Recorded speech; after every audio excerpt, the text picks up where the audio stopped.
It is 6:49. This is your morning in 8 minutes. Right now, 2 children are recovering this morning, hospitalized after their parents were forced to use a different type of baby formula. Officials say both children have special medical needs and the formula that they normally use is out.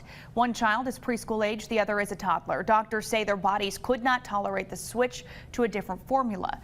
The doctors in Memphis and West Tennessee treating the children with IV fluids and nutrition support until formula becomes available. One child was treated and released last night. Another remains in stable condition this morning. So how much longer can parents expect these shortages? Abbott says it reached a deal with the FDA to reopen their facility in Michigan. It's been closed for months due to bacterial contamination. Experts say it should take about 10 weeks to see more formula on store shelves.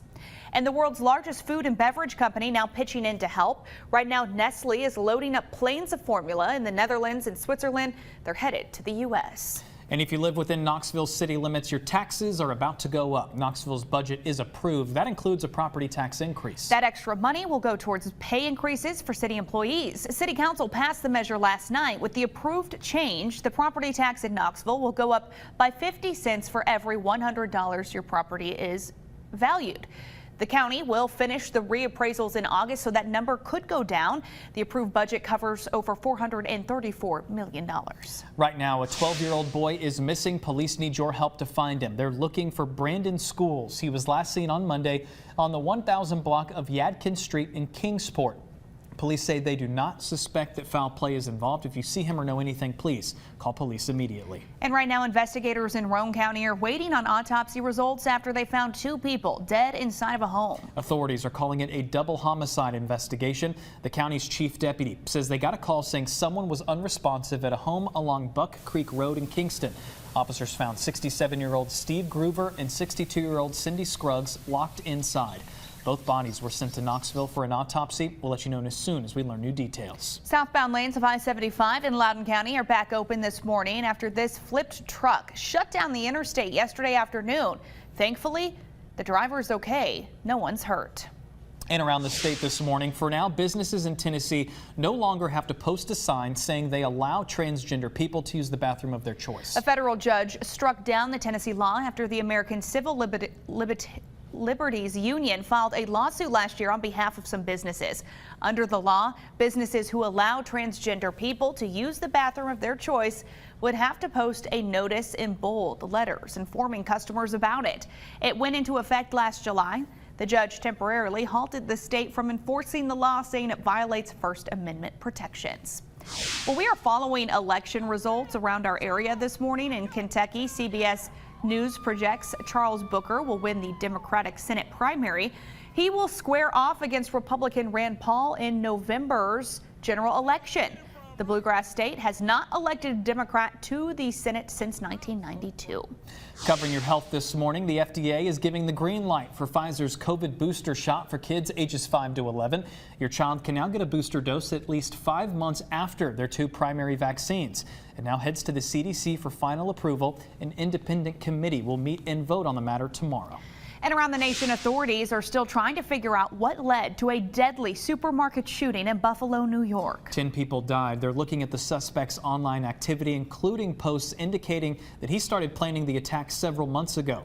Authorities are investigating the shooting as a hate crime. President Biden visiting the area yesterday, calling on Americans to reject racism and condemned those who spread racist conspiracy theories. The suspect will be in court for a felony hearing tomorrow. So far, he's charged with first-degree murder. More charges are expected. And the longest and bloodiest battle of the Ukraine war has come to an end. The last Ukrainians in Mariupol have surrendered and evacuation efforts continue. Ukraine's last defenders in the southern port city have endured relentless strikes from Russian forces for more than 2 months. Today, U.S. senators will continue discussion on a $40 billion aid package for Ukraine.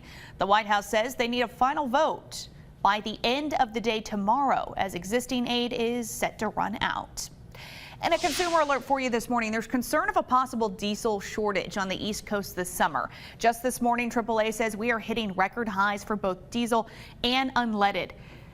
Statewide, it's going to cost you around $5.36 to fill up if you use diesel. Meanwhile, for unleaded, it's going to cost you around $4.28 here in Tennessee. The national average sitting at $4.57. The company says these prices will persist throughout the summer, but Knoxville-based Pilot tells us the company is preparing to deliver diesel to areas facing tight availability, specifically mentioning Virginia and Georgia. Prices are already at their highest level ever. The CEO of United Refining says he wouldn't be surprised to see diesel being rationed on the East Coast this summer. WVLT proud to be your official station of the Vols, the top-ranked Tennessee baseball team, getting win number 46 on the season, beating the Belmont Bruins last night 18-0. Tennessee now heads to Starkville, Mississippi to take on Mississippi State tomorrow night. How about 18-0? 18-0. They're pretty good. They had a home run in at least the first 5 innings of the game. First pitch 7 o'clock. You can catch all the action on the SEC Network. Where Vols go. All right, it's 6:55. Time to get a look at your traffic with Whitney Turner. Your Wednesday morning commute looking good as you're getting out the door, but heads up that some road work could slow you down. In Anderson County, that work continues on 75, this time in the southbound lanes today, right around the Norris Freeway exit, right around Rocky Top.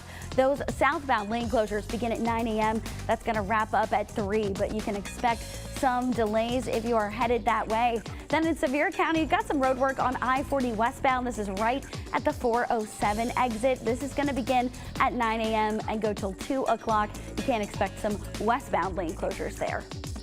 Your first alert forecast with Chief Meteorologist Heather Haley.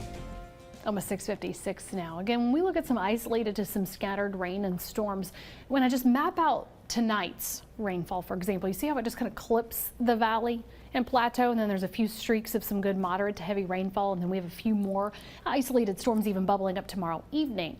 So that's why we say it's mainly a 40% coverage in the northern half of our area tonight and tomorrow, with a couple of storms brewing south.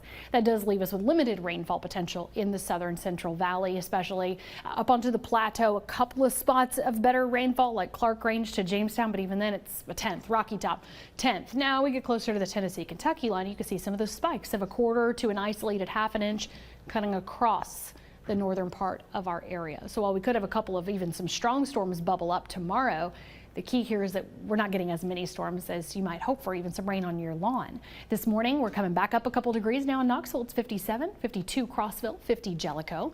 Watching those storms dive from that system to our northwest. But today, at least, we'll just watch the clouds increase this afternoon, feel the humidity increase and that heat. Again, 86 today, but we've got that run at 90s starting tomorrow. So more on that coming up on the CW. All right, Heather, thank you. We're headed over to WBXX. Have a good Wednesday.